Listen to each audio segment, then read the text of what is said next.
আয়াতে তৈয়বা সিয়াতে কুল্লিয়া দান করুন, জোরে বলুন আমিন। আমার ভাইয়েরা, আমি গুনাহগার যে কথা বলতে চাচ্ছিলাম, দিল দিয়া কথাগুলো বোঝেন, কথা ভুলে গেলে চলবে না। এই পৃথিবীর জমিনে যদি শান্তি প্রতিষ্ঠিত করতে চান, লন্ডন আমেরিকার আইন দিয়ে চুরি দুর্নীতি টেন্ডারবাজি চাঁদাবাজি বন্ধ হবে না। এই সমাজে যদি আল্লাহর আইন চালু না করতে পারেন, কঠিন কালেও চুরি বন্ধ হবে না। আল্লাহর আইন দিয়ে চোরের বিচার হবে যখন, জিনাকারী নারী পুরুষের বিচার হবে যখন, আল্লাহর বিধান দিয়া সমাজ রাষ্ট্র পরিচালনা হবে যেই দিন, এই জমিনে শান্তি প্রতিষ্ঠিত হবে সেই দিন। এই জমিনে আল্লাহর আইন চালু হোক। কারা কারা আছেন একটু দুই হাত তুলে দেখান, লিল্লাহে তাকবীর। আল্লাহ এই জমিনকে কোরআন আর ইসলামের জন্য কবুল করুন, জোরে বলুন আমিন। আলালাহুল খলকু ওয়াল আম, সৃষ্টি যার, আইন চলবে সে আল্লাহর। চুপচাপ থাকবে, আশেপাশে কথা বলে আমার লাইফ আমি ভুলে যাই।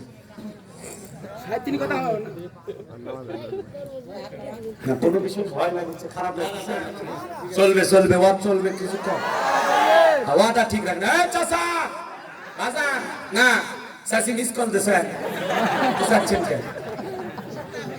ও ঠিক আছে, মুরব্বি মুরব্বি, তোমরা যে এত ডাইলগ মুখস্থ রাখতে পারো, ওলাপান খুব দুষ্ট হয়ে গেছে। ঠিক আছে, তোমাদের জন্য স্পেশাল কিছু বরাদ্দ আছে, একটু অপেক্ষা করো।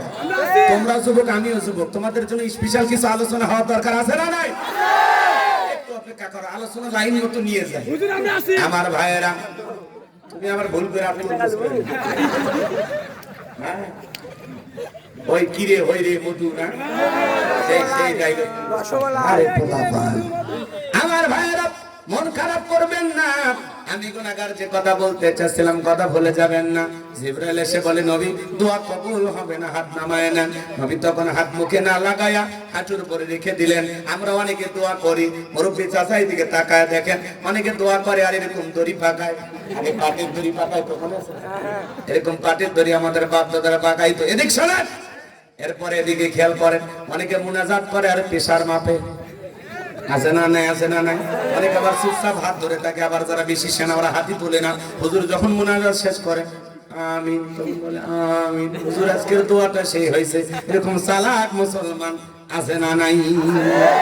আমার ভাইরা, নবী হাত নামায় রেখে বলে, আমার সাহাবীরা, আল্লাহ দোয়া কবুল করে নাই, এখন কি করা যায়? জিবরাইল বলে, নবী গো, সাহাবায়ে কেরামদের মধ্যে ঘোষণা করেন, আপনার এমন কোন সাহাবী আছে যে মক্কার মহাবীর আমরের সাথে মোকাবেলা করবে? নবী আমার এই কথা শোনার পরে ডেকে বলেন, আমার সাহাবীরা, তোমাদের মধ্যে এমন কেউ কি আছো যে মক্কার মহাবীর আমরের সাথে মোকাবেলা করবা? নবীর কোন সাহাবী দাঁড়ায় না, হযরত আলী দাঁড়িয়ে গেলেন। বলুন আল্লাহু আকবার। নবী আমার দিকে বলে, আলী রে, তুমি ছোট মানুষ না বুঝে কেন দাঁড়াইছো? তুমি কি জানো ওই মক্কার মহাবীর আমর এক বেলা খাবার খাই 21 কেজি 3.5 মণ ওজনে তরবারি যুদ্ধ করে, এত বড় বীরের সামনে তুমি কেমনে যাইবা? তুমি বসে পারো। হযরত আলী বসে বললেন। নবীজি দ্বিতীয়বার বললেন, আবারও হযরত আলী দাঁড়িয়ে গেছেন। নবীজি তৃতীয়বার বললেন, আবারও হযরত আলী দাঁড়িয়ে গেলেন। নবী তখন দুইটা হাত বাড়া বলে, আলী রে, আলী আয় আয়, আমার বুকের ভিতরে আয়। নবী বুকের ভিতরে জড়ানে বলে, আলী এত বড় পীরের সামনে যাবি, তোর জানি কি মায়া দয়া নাই? হযরত আলী বলতেছে, নবী গো, আমার ভিতরের ঈমান বলতেছে ওই মক্কার মহাবীর আমর আপনার চেহারা দেখার আগে ওরে আমি জমিন থেকে বিদায় করে দেব। বলুন আল্লাহু আকবার। ঈমানের একটা পাওয়ার স্থির থাকার দরকার আছে না নাই? নবী আমার ডেকে বলে, আলী খালি হাতে দোয়া করলে হবে না। ওসমান তোমার বাড়ি থেকে তরবারি আছে। হযরত ওসমান বলে, নবী গো, আমার বাড়িতে তরবারি আছে 27 ইঞ্চি লম্বা। নবী আমার ডেকে বলে, যাও তরবারি নিয়ে আসো। এখনো তো তরবারি কথা শুনলে বলবে জঙ্গি।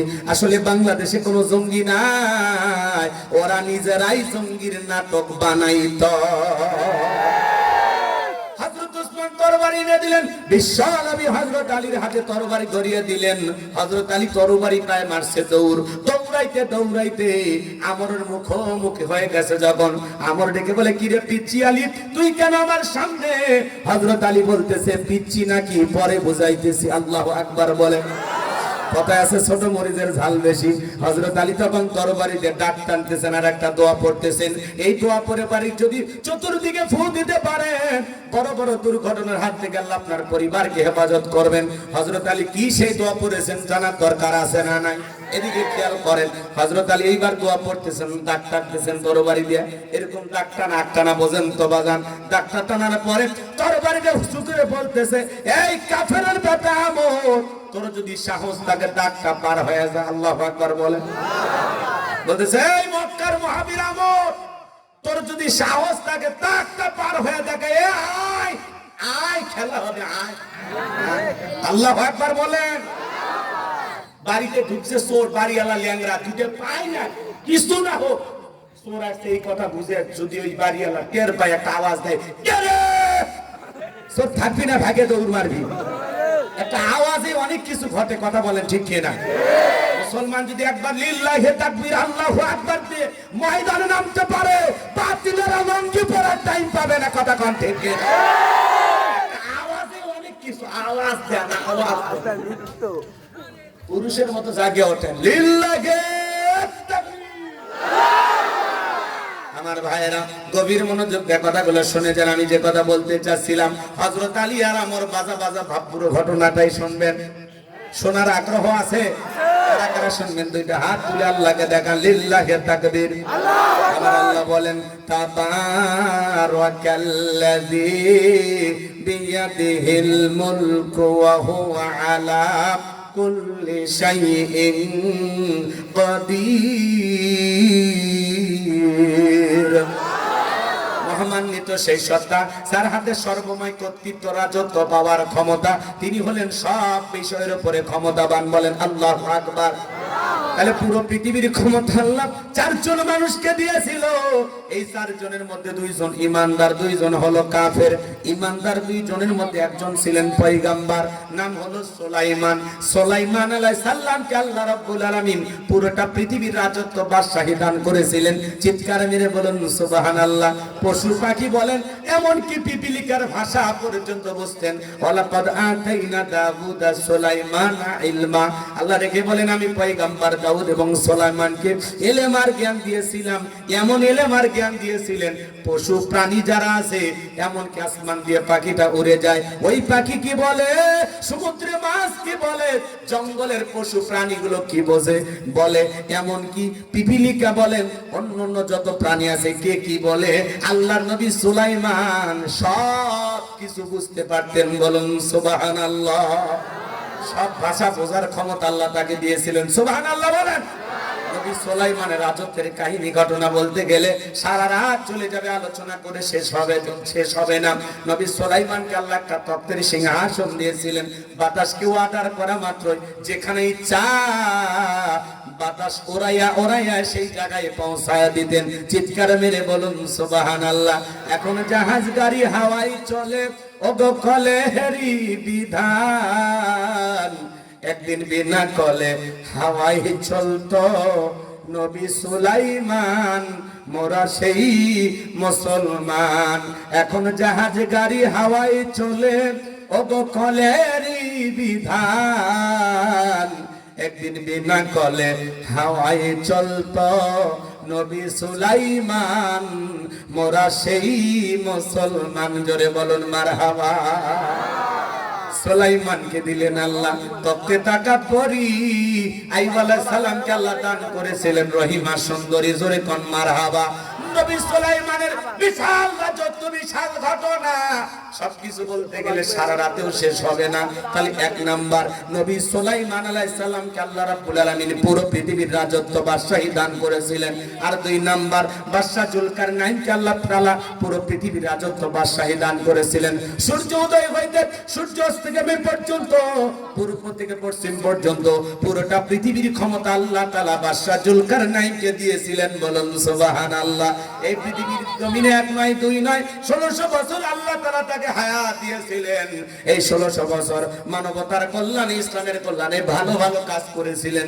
ইয়াজুজ মাজুজের ঘটনা আপনারা শুনেছিলেন। তাদের জন্য যে বিশাল প্রাচীর নির্মাণ করে দিয়েছিলেন যেই বাদশা, সেই বাদশার নাম বাদশা জুলকারনাইন। আল্লাহু আকবার। তার ঘটনাগুলো বলতে গেলেও সারা রাত চলে যাবে, আলোচনা করা সম্ভব হবে না। তাহলে এক নাম্বার হলো নবী সুলাইমান, আর দুই নাম্বার হলো বাদশা জুলকারনাইন, যাদেরকে আল্লাহ তাআলা পুরো পৃথিবীর রাজত্ব বাদশাহী দান করেছিলেন। আর দুইজন কাফেরকে আল্লাহ তাআলা পুরো পৃথিবীর বাদশাহী দান করেছিলেন। এর মধ্যে একজন জালেম বাদশা, যেই বাদশার নাম হলো বাদশা বখতে নাসর। ওই জামানা আল্লাহ তাআলা তার একজন পয়গম্বর পাঠিয়েছিলেন, সেই নবীর নাম ছিল দানিয়াল। আল্লাহ নবী দানিয়াল আলাইহিস সালাম তার কওমের মানুষদেরকে, বনি ইসরাইল উম্মতদেরকে সুন্দর করে ডেকে ডেকে দাওয়াত দিতেছেন। ইয়া বানি ইসরাঈল আযকুরু নি'মাতি আল্লাতী আন'আমতু আলাইকুম ওয়া আন্নী ফাদ্দালতুকুম আলাল আলামিন। আল্লাহ নবী দানিয়াল সালাম ডেকে বলে, ও বনি ইসরাঈল উম্মতেরা, দাম্ভিকতা করো না, অহংকার করো না। তোমাদের বাপ দাদা কৃতদাস ছিল, চাকর ছিল, মানুষের বাড়িতে গোলামি করত। সেই গোলামির জিন্দেগি থেকে আল্লাহ তাআলা তোমাদেরকে মুক্ত করেছেন, স্বাধীন করেছেন। আল্লাহর নিয়ামতের প্রশংসা আদায় করো, দাম্ভিকতা করো না, অহংকার করো না। তিনি প্রশংসা পাওয়ার মালিক। আল্লাহর নবী দানিয়াল আলাইহিস সালামের কথা তারা কোনো মতে কর্ণপাত করলো না। তারা ডেকে বলে, পয়গম্বর, পুরান দিনের গল্প শোনায় লাভ নাই। বাপ দাদা কি করেছিল ওইটা আমরা জানতেও চাই না, বুঝতেও চাই না। আমরা ভালো আছি, কোনো কিছুর অভাব নাই। আল্লাহ নবী দানিয়াল ডেকে বলে, শোনো ও আমার উম্মতেরা, কওমের লোকেরা, ও বনি ইসরাঈল উম্মতেরা, এখনো শোনো, এখনো সময় আছে। গাছের পূজা করো না, মাছের পূজা করো না, চন্দ্রের পূজা করো না, সূর্যের পূজা করো না, এক আল্লাহর ইবাদত করো। কোন মতে যখন তারা দাওয়াত গ্রহণ করলো না, বলি উম্মতরা ছিল চালাক প্রকৃতির উম্মত। শুধু তাই নয়, তারা ছিল একটু ঠেটা টাইপের, কথাকে বোঝেন। কোন মতে যখন দাওয়াত গ্রহণ করলো না, সকালে দাওয়াত দেয়, বিকেলে দাওয়াত দেয়, লম্বা ইতিহাস, লম্বা ঘটনা। সংক্ষিপ্ত করে আপনাদের উদ্দেশ্যে একটু বলে যায়। আমাকে একটা মূল টার্গেট, একটা জায়গা আছে, সেই জায়গায় পৌঁছাইতে হবে। আমার ভাইরা, আমি যে কথা বলতে চাচ্ছিলাম, আল্লাহ নবী দানিয়াল আলাইহিস সালাম তার পরিশেষে তার উম্মতদেরকে ডেকে বলে, ও আমার উম্মতেরা শোনো, কোন কওমের মানুষ আর কোন জাতির মানুষ যদি দাম্ভিকতা করে, অহংকার করে, আল্লাহ তাআলা তখন তাদের ভাগ্যে দুই ধরনের আযাব আর গজব পাঠায়। এক নাম্বার হলো আসমান জমিনের আযাব আর গজব দিয়ে আল্লাহ তাদেরকে ধ্বংস করে দেয়। আর না হয় দুই নাম্বার, তাদের ভাগ্যে জালেম শাসক পাঠায় দেয়। দেশের জনগণ হবে যেমন, দেশের নেতাও হবে তেমন।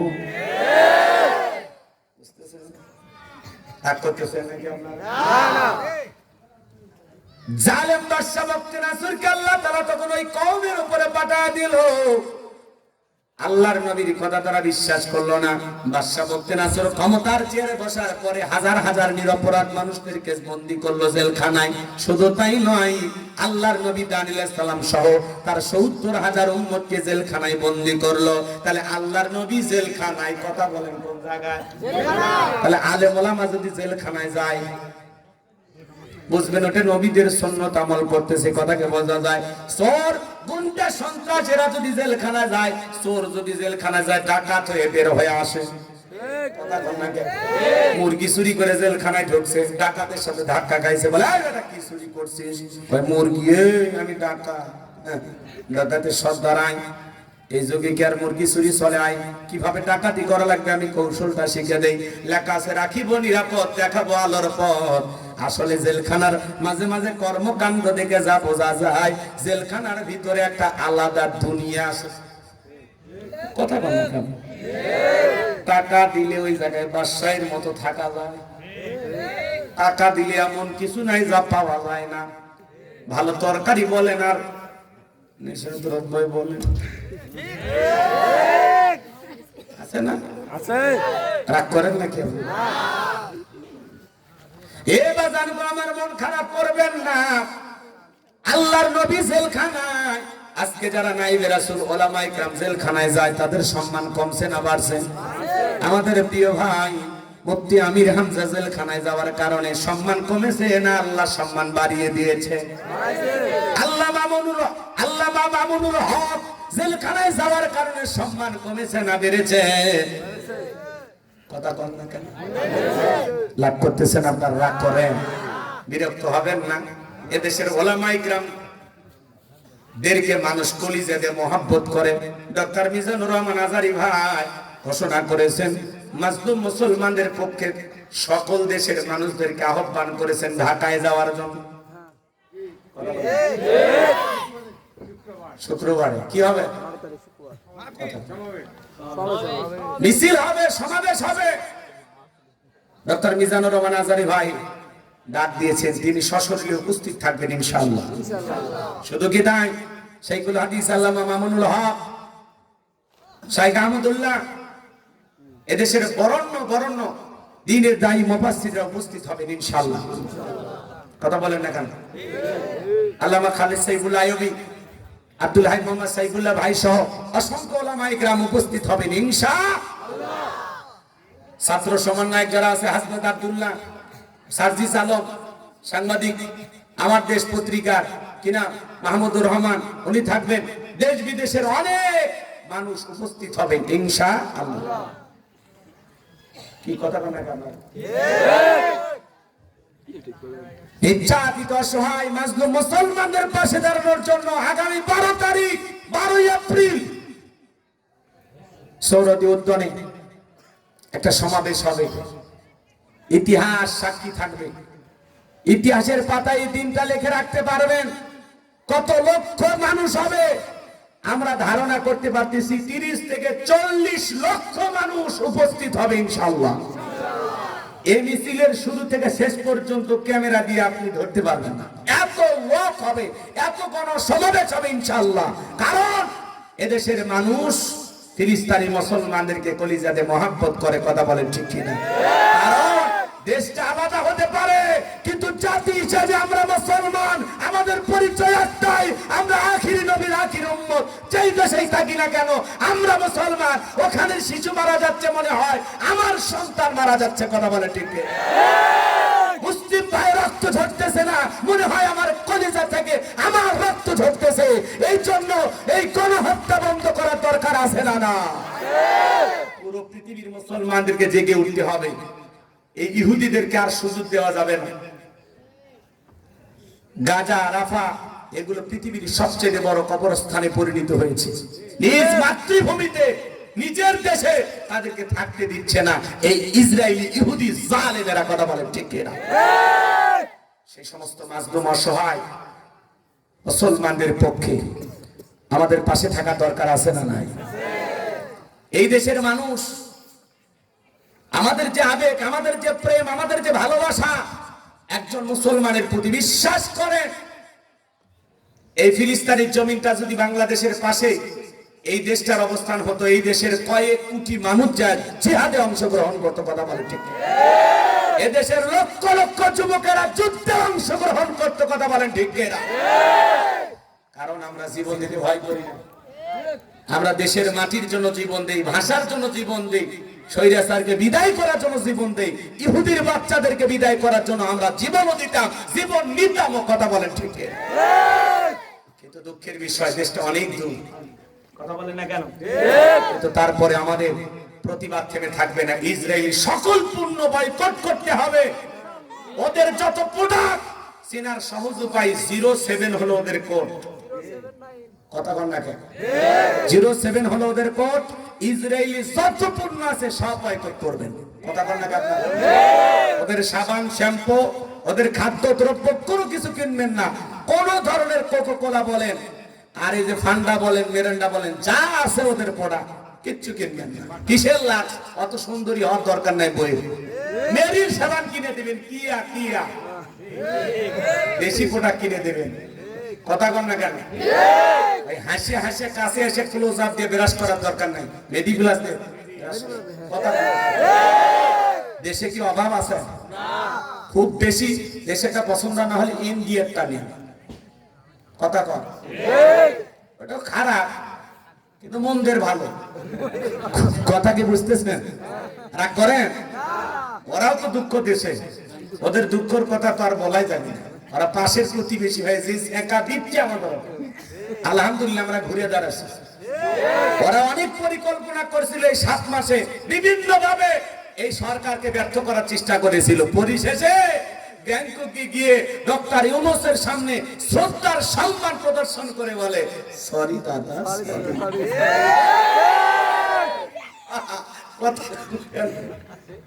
ডক্টর ইউনূস সাহেব কি জিনিস, চীনে যায় লাল গালিচার শুভেচ্ছা, ব্যাংককে যায় ফুলের মালা দিয়ে গ্রহণ কর, নরেন্দ্র মোদীর সাথে বৈঠক হবে, সব দাঁড়ায় গেছে, মোদী সহ সব দাঁড়িয়ে গেছে। ইউনূস বাঘ আছে, বাঘ ঢুকছে, তখন যে থাবা মারবি ভয়ে দাঁড়ায় বলেন দাদা আল্লাহু আকবার বলে। এটাই মুসলমানদের আত্মবিশ্বাস। মুসলমানেরা চাইলে পুরো পৃথিবীকে জয় করতে পারবে আল্লাহ যদি সহায় থাকে, কথা বলে ঠিক কিনা? তাহলে ইনশাআল্লাহ ডক্টর মিজানুর রহমান আজারি ভাই সহ এই 12 এপ্রিল ঢাকায় যে মিছিল হবে, পুরো পৃথিবী দেখবে বাংলাদেশে একটা নতুন ইতিহাসের সৃষ্টি হবে ইনশাআল্লাহ, ইনশাআল্লাহ, ইনশাআল্লাহ। আমরা দলে দলে যোগদান করব ইনশাআল্লাহ, ইনশাআল্লাহ। আল্লাহ কবুল করুন, জোরে বলুন আমিন। কিন্তু এই সমাবেশে মিছিলকে কেন্দ্র করে কোন সুবিধাবাদ চিন্তাবাদ যারা প্রবেশ না করতে পারে, কোন জুতাচোর কোন ব্যবসা প্রতিষ্ঠানে হামলা করবে, এরকম দুষ্কৃতিকারী কোন ব্যক্তি যেন ওই সুরত ধারণ করে প্রবেশ না করতে পারে, এই ব্যাপারে আমাদের সতর্ক থাকতে হবে। আমরা জিনিস বয়কট করতে বলেছি, কারো দোকানে হামলা করতে বলি। বেটা সাবধান হয়ে যাও। মসজিদের জুতা চুরি আর বাটার শোরুমে যায় ওই দোকান ভাঙচুর করে ওখান থেকে চুরি করা, এই দুই চোরে একই কথা। কথা আছে চোরে না শোনে ধর্মের কাহিনী। খবরদার কারো প্রতি জুলুম করবেন না। ব্যবসা প্রতিষ্ঠানে হামলা করতে গেছেন না, জীবনে ওই দোকানে যান না। দেখেন ওই জুতের প্রত্যেকদিন যখন দেখবি দোকান খুলে বিক্রি হচ্ছে না, ওর তখন বুঝতে পারবে যে না বাংলাদেশের মানুষ বাটাকে ইসরায়েলি পণ্যদেরকে বয়কট করছে, কিনবে না। অর্থাৎ বলে ও নিজে ডাস্টবিনে ফেলে দিয়ে নতুন মাল তুলবে, কথা কম। তখন পায়ে পায়ে কিনবেন না, সরকার সুস কিনবে না, কি কিনবেন কিনে নিন। রাগ করতেছে আমার এই কথাগুলো কি আপনারা ব্যথিত হয়েছেন শুনে? মাজলুম মুসলমানদের পক্ষে কারা কারা হাত তুলে দেখান তো দেখে। লিল্লাহি তাকবীর। আল্লাহ পুরো পৃথিবীর মুসলিম উম্মাহকে হেফাজত করুন, জোরে বলুন আমিন। আল্লাহ তার আপন কুদরতি হাত দিয়ে ফিলিস্তিনি মুসলমানদেরকে হেফাজত করুন, জোরে বলুন আমিন। আল্লাহ তোমার সাহায্য চাই, আল্লাহর সাহায্য আসলেই আমাদের বিজয় কেউ ঠেকাতে পারবে না ইনশাআল্লাহ। সম্মানিত